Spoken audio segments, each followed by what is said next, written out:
ao 5 está dizendo: e veio outro anjo e pôs-se junto ao altar. Altar é lugar de oração, tendo um incensário de ouro, e foi-lhe dado muito incenso para o pôr com as orações de todos os santos sobre o altar de ouro que está diante do trono. Deixa eu entender isso aqui com vocês.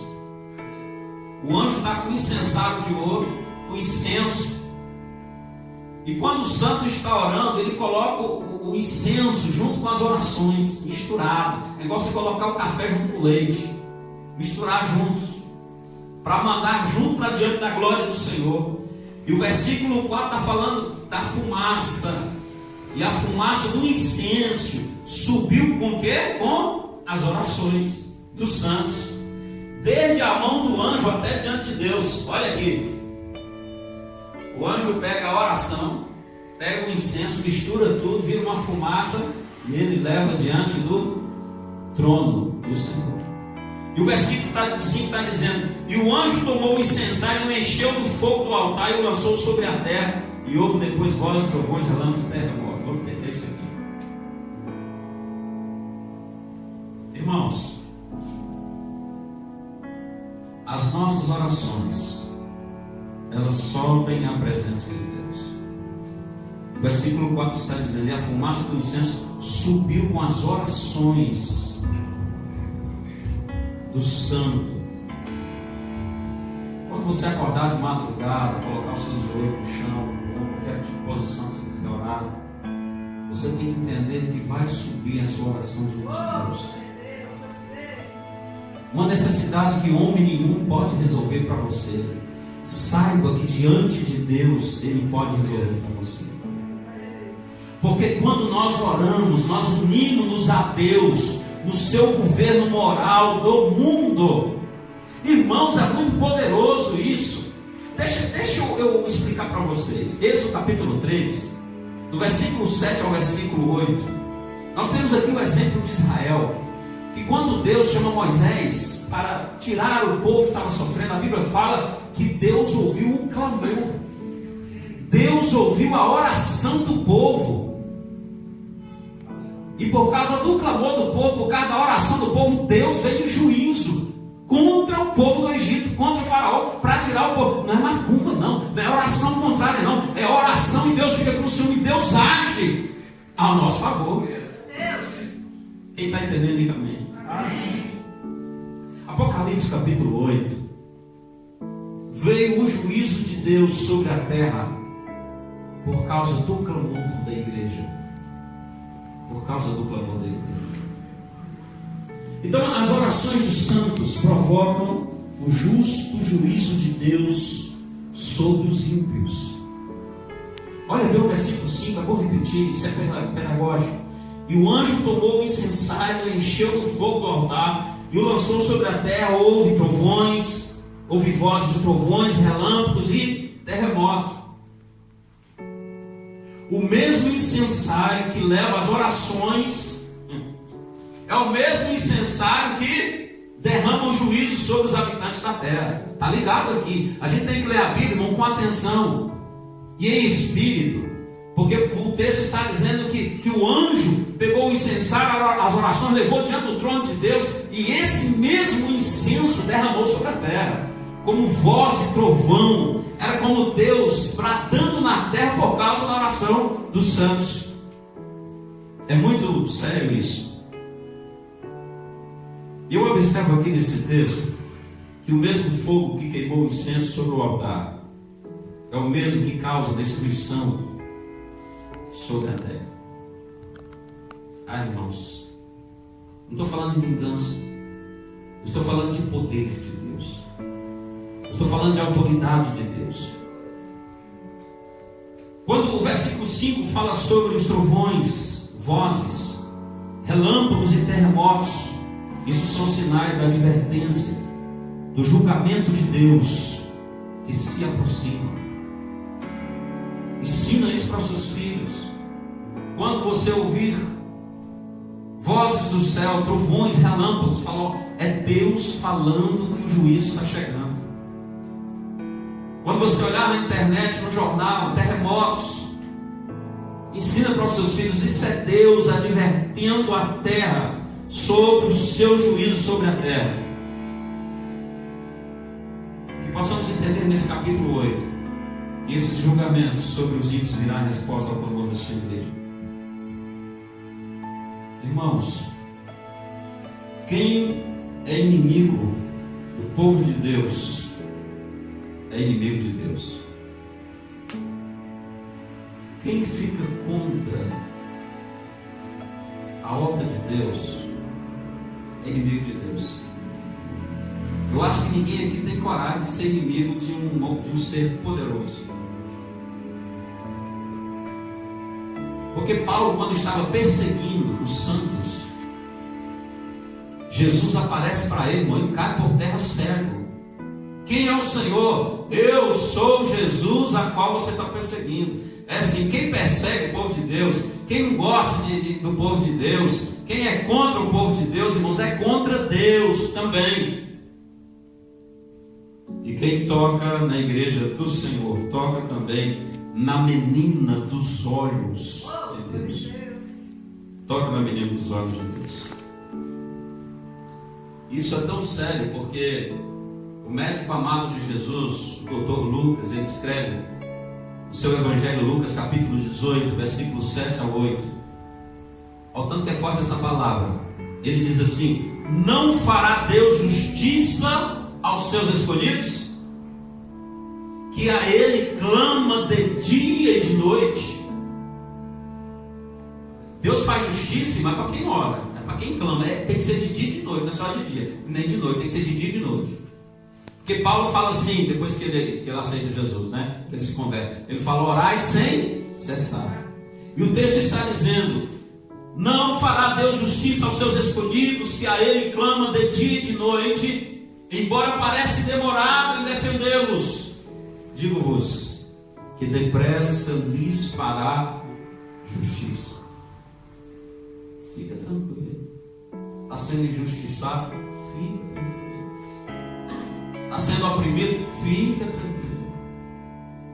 Porque Deus fará justiça. Principalmente quem clama ao Senhor. Quando eu estava lendo esse texto, eu até anotei aqui, e está me acompanhando aí também, né? Que as orações dos santos provam que o altar e o trono estão próximos. Esse texto faz a gente entender isso. Porque o texto está falando que as orações dos santos subia do altar ao trono de Deus. Então, quando nós estamos em oração, nós estamos nos unindo com o que está assentado no trono. Altar e trono trabalham juntos. Diga comigo: altar e trono trabalham juntos. Nós somos representantes de Deus na terra. Nós somos cooperadores de Deus à medida que oramos. À medida que nós vamos estando colocando diante do trono do Senhor as nossas orações. Nós vamos para as trombetas, amém? As trombetas se preparam para tocar. Veja bem o versículo 6. E os 7 anjos que tinham as 7 trombetas prepararam-se para tocá-las. Quando a Bíblia fala de trombetas, a Bíblia está falando de símbolos das intervenções de Deus na história. É Deus falando. É as intervenções de Deus na história. E quem escreveu estas palavras lá na ilha de Patmos, o João, que era judeu, ele entendia bem a importância da trombeta na história de Israel. E as trombetas tinham 3 usos importantes na nação de Israel. Primeiro, as trombetas serviam para reunir o povo. Números capítulo 10, do versículo 1 ao versículo 8, você vai entender isso. As trombetas também eram usadas para anunciar uma guerra. Números capítulo 10, versículo 9.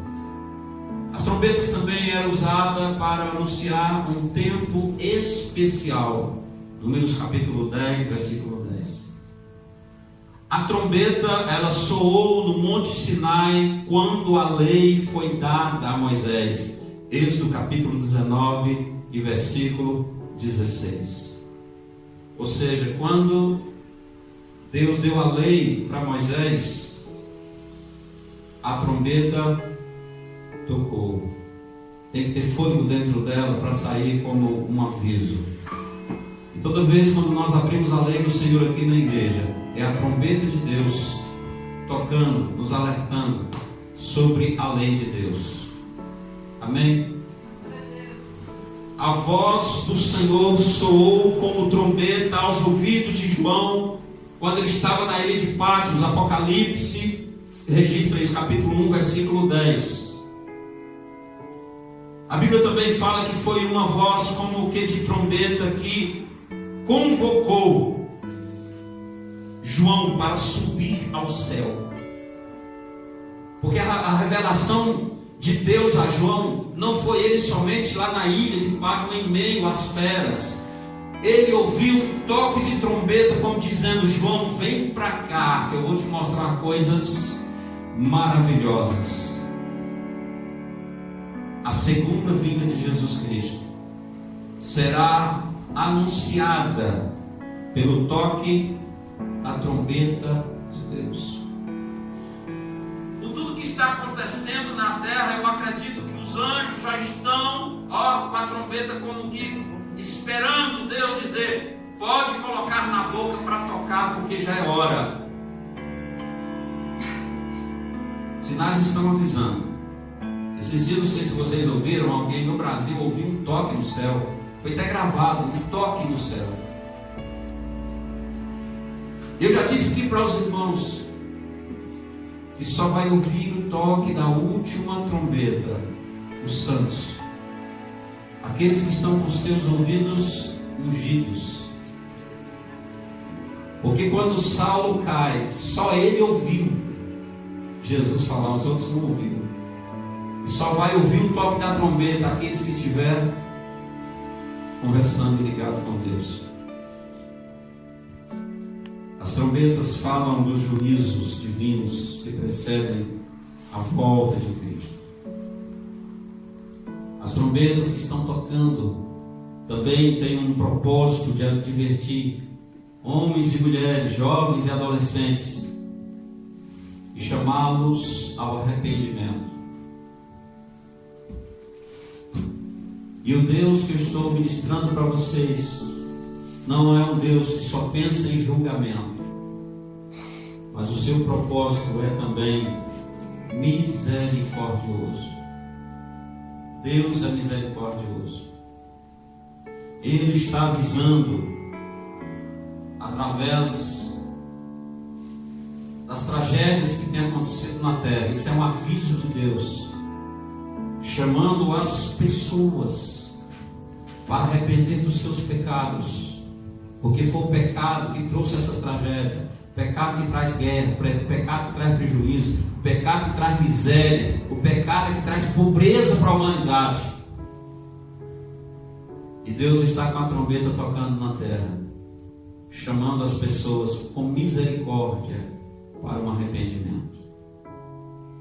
As trombetas começam a tocar. Veja bem, do versículo 7 ao versículo 13. Do versículo 13 eu vou terminar esta mensagem. Vamos para a primeira trombeta, versículo 7. Toda vez que eu falar versículo, é no capítulo 8 do Apocalipse. Veja bem o que João escreveu.